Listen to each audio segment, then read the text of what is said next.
Welcome back to Close Up. In a summer that has seen a record-breaking stretch of hot days, on top of news of electric rates doubling for a lot of Granite Staters, people are really focused on their power bills. And that's before we even talk about what could be coming for New Hampshire residents this winter just to be able to heat their homes. Joining us now for this conversation is the Commissioner of the Department of Energy, Jared Chacon. Commissioner, thanks for being here with us this morning. Appreciate your time. Good to be with you, Steve. Thanks for the opportunity. So your most recent report, the 10-year report, notes that New Hampshire has the 5th highest average electricity retail prices among the entire lower 48 states. So let's start with the bills. How much power does the state of New Hampshire have when it comes to what people really pay for their electricity?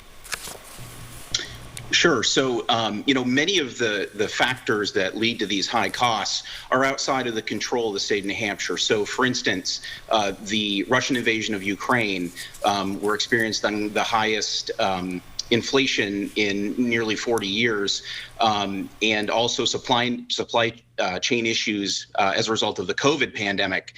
So we're really seeing all these external pressures that raise costs of electricity, and nearly 50% of the electricity generated in New England, it's powered by natural gas, and those costs are up considerably due to those factors that I mentioned.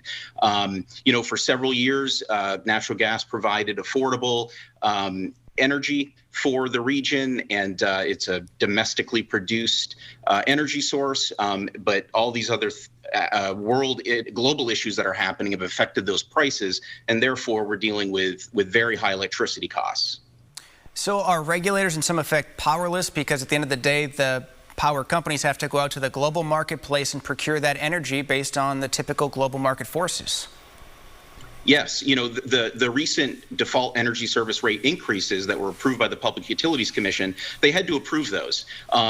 Those costs, the utilities do not make money on that portion of the bill. That's a direct pass-through to every electric customer in the state. The utilities go out into the marketplace with a request for proposals.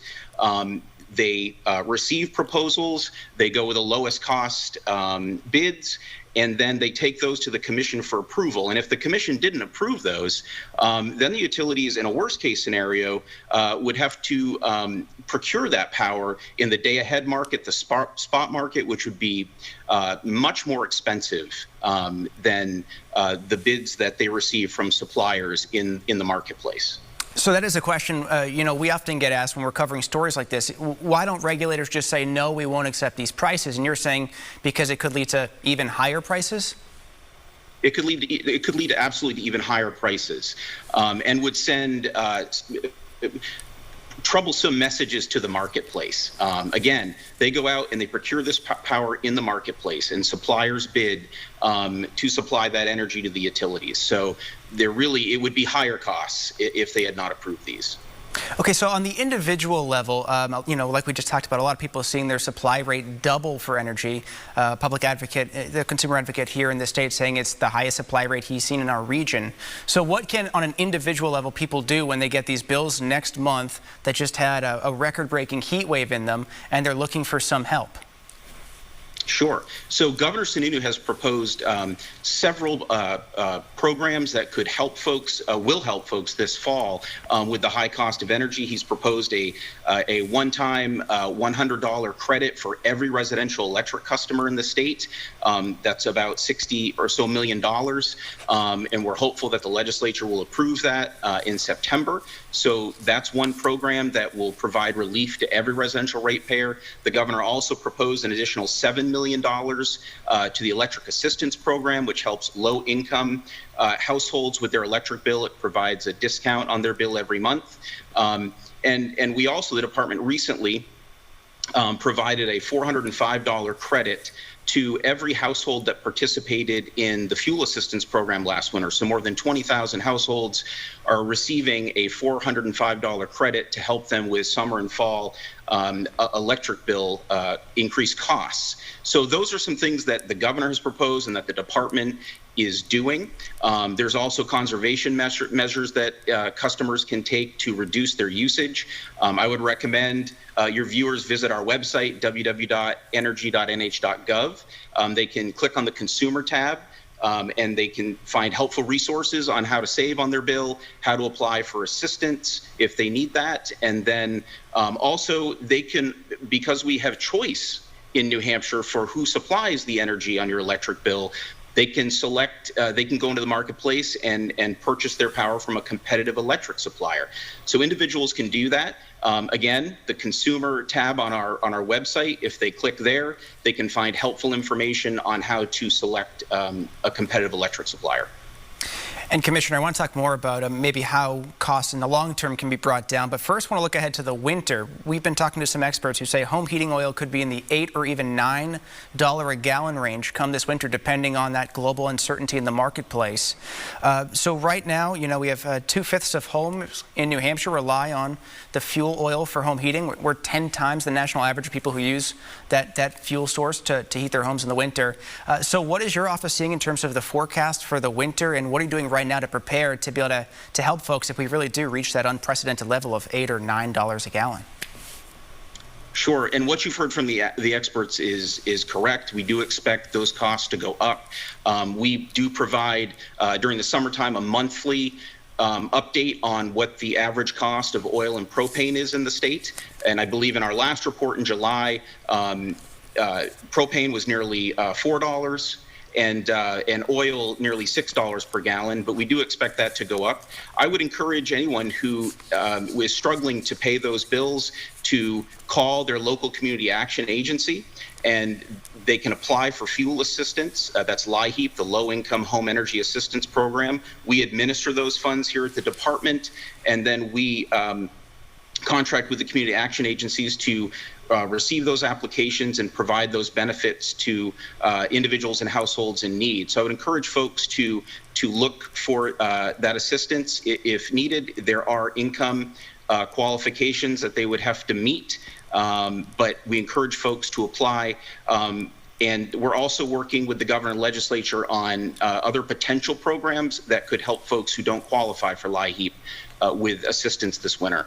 Yeah, if we're really in the $8 or $9 range, or even anywhere close to that, I think it's more than just you know, families on the lower end of the spectrum, but middle-income families, average families, are going to have trouble heating their homes this winter.